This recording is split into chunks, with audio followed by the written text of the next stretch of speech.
Filho sa ngalan ni Jesus. Minsan pa, sumasay po ng plato doon ang nakakampi mga batas. Siyempre, sumasay po po sa ibang pimpilan ng radyo. Sa pangunguna po ng DYKA sa Catholic Media Network ng San Jose Antique, ng DXAS sa Far East Broadcasting Company sa Zamboanga City, at ng DYMS Action Radio sa Atbulagan City sa Samar. Kasama din po ang ibang pimpilan ng radyo na dumadami sa pag-aatid ng ganitong klase ng palatuntunan sa libreng payuniran at libreng pagpapaliwanag sa mga batas sa Pilipinas sa iba't ibang lugar sa Luzon, Visayas, Mindanao. Siyempre, sa bayan din po kami sumasaya po dito po sa Cable TV kung saan kami makapapanood sa kasalukuyan. At siyempre, yan po ay sa Luzon, Visayas, Mindanao, by the grace of God and solely by the grace of God. Napakarami na po ng Cable TV na nagatid ng ating palatuntunan kung saan ako po napapanood habang ako nagsasay po sa iba't ibang himpilan ng radyo dito po sa bayan sa mga cable networks sa buong bansang Pilipinas, sa Luzon, Visayas, Mindanao. Ganon din po, siyempre kasama din ang Batas Internet Television para po sa ating international television broadcast sa ating internet TV. Kailangan po ng internet website www.batasradio.com. Yan po yung aming website. Mag-log on po kayo dyan. Buksan po ninyo yan dyan. Internet ninyo at ilagay po yung aming website. Saan mong panig ng Pilipinas kayo nandoon, saan mong panig ng buong mundo kayo nandoon. www.batasradio.com. Tuloy-tuloy lang po yun. Tapos pag nandun na kayo, i-click po ninyo yung makikita nyo sa bandang taas, Batas TV, at kami po yun ang mapapanood sa internet saan magpanig ng Pilipinas at buong mundo kayo nandoon. Kasama din po sa ating international broadcast ang www.kiniraya.com. Kaya lang doon po sa website niyan, maglalakon muna kayo at magiging miyembro para mapakinggan ninyo.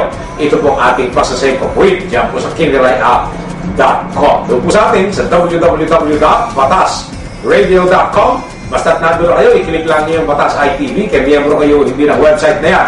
Mapapanood nyo po kami, mapapakinggan pa. At maaari po kayong makakuha ng libreng payong legal, libreng pagpapaliwanag sa mga batas sa Pilipinas, saan mang panig ng Pilipinas, saan mang panig ng buong mundo kayo nandoon na yan. Mag-umpisa na po tayo ngayong araw na ito. Araw na ginawa ng Diyos.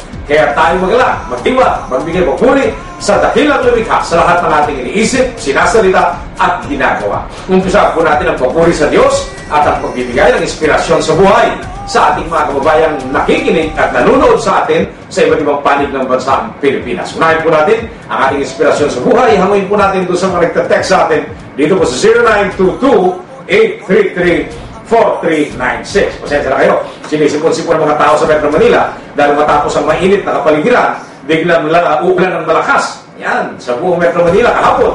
Kaya inabutan tayo ng ulan, kaya medyo tayo sinisipon-sipon. Narito po ang ating inspirasyon sa buhay. Hango po sa Roma 15, versikulo 1. Sabi niya, padala ni 0908-524-1925, dapat pagtiisan nating malalakas ang mahihina sa pananampalataya at huwag ang sariling kasiyahan lamang ang isipin. Bigyan natin ng kasiyahan ang ating kapwa kung ikabubuti niya. Salamat ng Diyos ang alam ni Jesus. Ang nagpadala si Amelia Soto sa 0908-524-1925. Salamat po, Aling Amelia. Dito po sa inyong pinadalang inspirasyon sa buhay ngayong mga araw na ito, araw na ginawa ng Diyos. Kaya tayo magalak at magtiwang.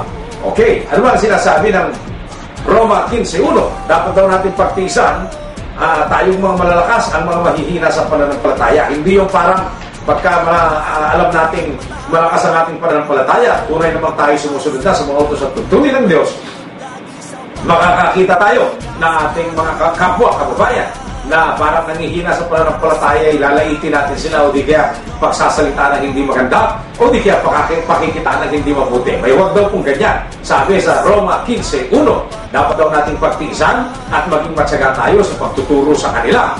At ang gagawin natin, lagi sa ikabubuti ng ating kapwa. May pagka po ganun ang ating ginawa, kesa sa malakas o mahina pananampalataya ng ibang tao, makikita po natin magkakaroon ng kapayapaan, magkakaroon ng intindihan at unawaan, at magkakaroon ng pagsulong ang ating mga buhay.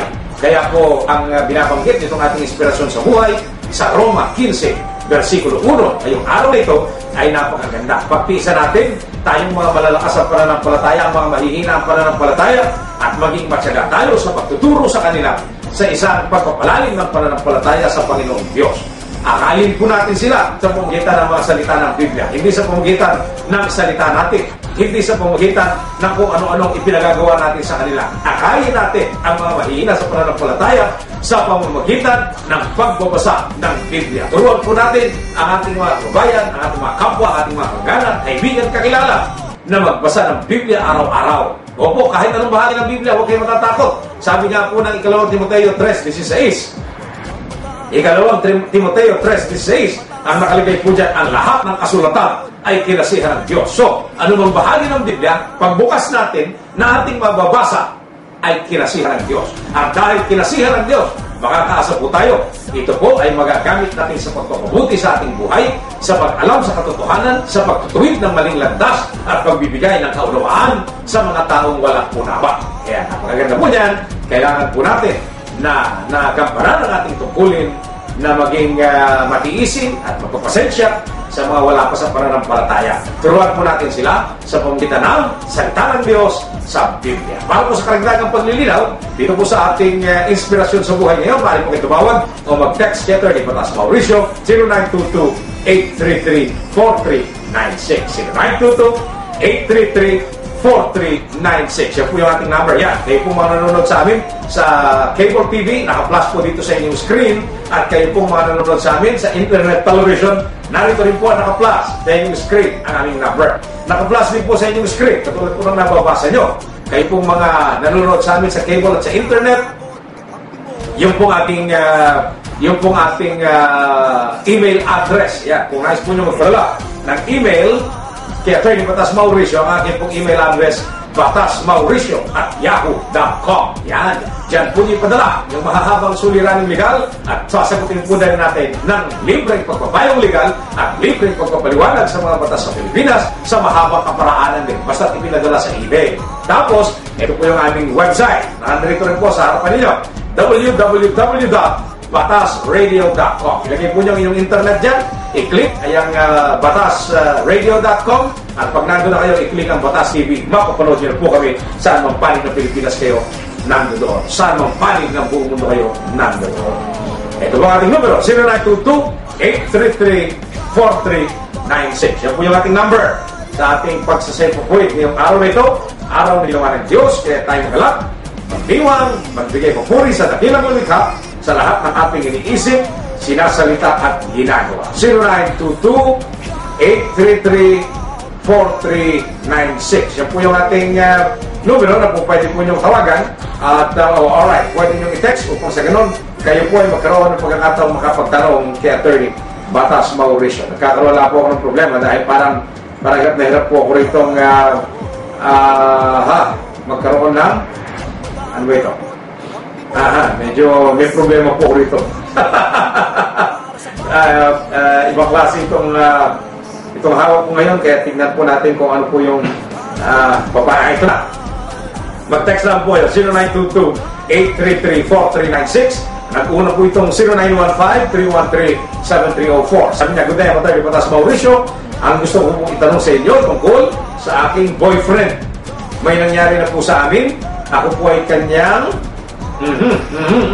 Naku po. At pagkatapos, ako'y kanyang iniwanan at kinalimutan ang kanyang ipinangakong pagpapakasal sa akin. Ano po ang aking po pwedeng gawin? Ako'y 17 anyos lamang. 0915-313-7304. Ayan. Alright. Okay. Salamat po sa inyo.